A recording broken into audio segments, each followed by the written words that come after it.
up, y'all? I told y'all I'm gonna be back with another video pretty soon, and I kept my word.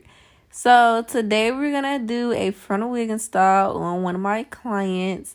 I'm gonna take you out step by step on what I do to achieve the flawless look. So you want to make sure your client's hair is blued out and detangled before you get to braiding it straight back, because that'll help ensure that you are braiding your client's hair flat. I do at least about 16 braids going straight back, because you want to make sure your client has the flattest install ever. You do not want no fat, humpy frontal sitting on your head. That ain't cute. It's not cute at all. So I need y'all to really consider doing these small, skinny braids, because it gives a better look and it looks very much more neat and precise when installing your frontal wigs or frontal pieces. Now, I'm really big on this. I really like to slick my clients' edges back with either an edge control. You can do it with a got-to-be gel. You could do it with spritz. Just make sure that their edges are slicked back, because you cannot be applying this glue on their hair and they stuff not slicked back. You're asking for their edges to get snatched out. That's simple.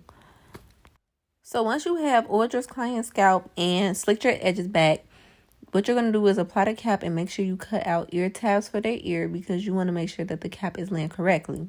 Once you do that, you're going to outline their hairline with a lace glue of your choice, or you can do got-to-be gel. I do the lace glue because the lace glue really melts and holds the cap, so when I cut it, it is not rising up or slipping back. It's melted and stuck in that one place. I like to sew down the front part of the cap and leave and cut the back out, because I like for my clients to be able to scratch their hair, especially up under the wigs, because it get itchy. Ladies, I don't feel like it's necessary to pull a cap over your client's whole face. I feel like putting it on their hair like this gets the job done. All that extra over the face mount stuff, so uncalled for. Anywho, you're gonna take, I use my LA Pro concealer. It's creamy base. I put it on the palm of my hand, or the top of my hand, whatever you want to call it, and I just basically apply it onto my client's head. Make sure it is close to their skin color as possible. You do not want nothing ghosty or too dark. Once you get done with that, I go in with my tiny scissors. You can purchase this at the beauty supply. You go in and you cut as close to where you put that glue at on their hair as possible. It makes it so much easier. Like, you don't even have to do the melting method, none of that, because the glue already melted it into your client's head. You get what I'm saying? Now, if you want to go that extra mile and do that, be my guest. But this is doable enough for me, and it's doable enough for my clients. It's about to give scalp in a minute, baby. Trust and believe the process. After that, make sure you clean your client's skin with alcohol. Please do that, because it makes sure that you get all of the makeup, dirt, oils, everything from off of their hair, because if you do not do that, this glue will not stick correctly. Once I do that, I go in with my layer of glue. I do it like this with the frontals, because with the frontals, the glue could dry faster, and because you have the whole hairline to cover. So I like to do section by section when applying the glue, because it's easier for me. And with this first layer, I'm putting it strictly between the barrier from where it meets the skin and the cap, because I want the cap to melt into the skin. And then once I do that first layer, I go in and go a little bit further onto the skin so that it could be further down. After that, I go in and apply the wig. Make sure it is fitting your client's head. Make any adjustments that you need to. You see, I have to cut a little bit because the wig was small, because it was a factory made wig. So I had to make sure it was going to fit her head correctly. Making sure you have it put in place. If you have to have your clients hold that side down, go ahead and do that. Because if you don't, you could be pulling on the other side, and the work that you do on the other side is going to come up. You don't want that to happen. Have your client assist you if you really need the help. You get what I'm saying? They're there to be serviced, but sometimes if you know that you cannot do it on your own, just please politely ask your clients to just help you. They won't mind. They really won't mind. And if they do, find another client. After that, I go in with my hair wrap thing, my elastic band. I'm so mad I lost my melt band with my logo on it. I will have some in stock because this right here is ghetto. I would like for my brand and my logo to be pinpointed everywhere. Y'all gonna see my name everywhere. But right now, y'all can't see it in this video. I really apologize for that. After I do that, though, I'm cutting that excess lace off and making sure everything is correct and in place. All right, on to the fun part. You're going to go in and you're going to hot comb their hair to make sure that it is flat.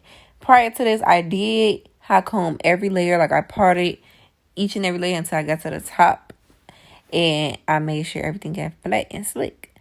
Do this as many times as you need to. Just don't burn your client's scalp. After you do that, everything is down and melted. I like to cut a split down the middle of the lace. And then I take my razor and I cut it. I used to use the scissors, but the razors give a more natural look. Because, you know, the razor, it gives this jagged cut to the lace. So it's easier to melt it once you go into the melting process, if you get what I'm saying. So once I do that, it's easier with the scissors. It gives more of a line of fad. You can actually see the lace. The razor gives you that mobility to hide the lace by any means necessary. Now, sometimes you may have to go back in with a little bit of lace glue and put it in areas where it did not get glue, which is okay because you're not an expert. You're not going to know exactly where every piece of the lace is going to lay on the glue. You know what I'm saying? You're going to have a broad idea. But those little pieces and tabs that you cut like along their hairlines and customize and fit to their hairline, you're going to have to put some glue in there. It's okay.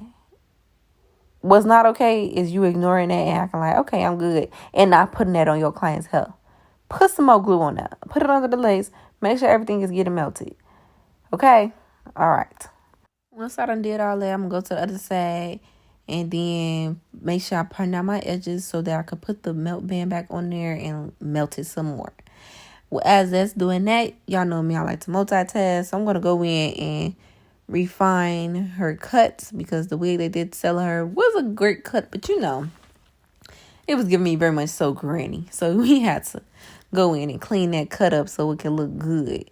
You get what I'm saying? Honestly, cutting not that hard, y'all. Just cut to where it's even. Go in as many times as you need to, but don't go in. You get what I'm saying? Like, just know to cut. You see how I'm going in, but I'm barely going in. Like, I'm not making no big adjustments to my cut. I'm just cleaning it up. Because you want to make sure your client's hair is clean. When they put their head down, it's clean. When they turn to the side, it's clean. All of that has to be clean. You cannot cheat them out of their experience. Give these people what they paying you for. Okay, so I took the melt band off. Everything is melted into place.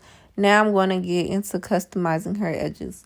I take the little scissors again, and I cut in a downward angle. Y'all see how I did that? Do not cut straight across.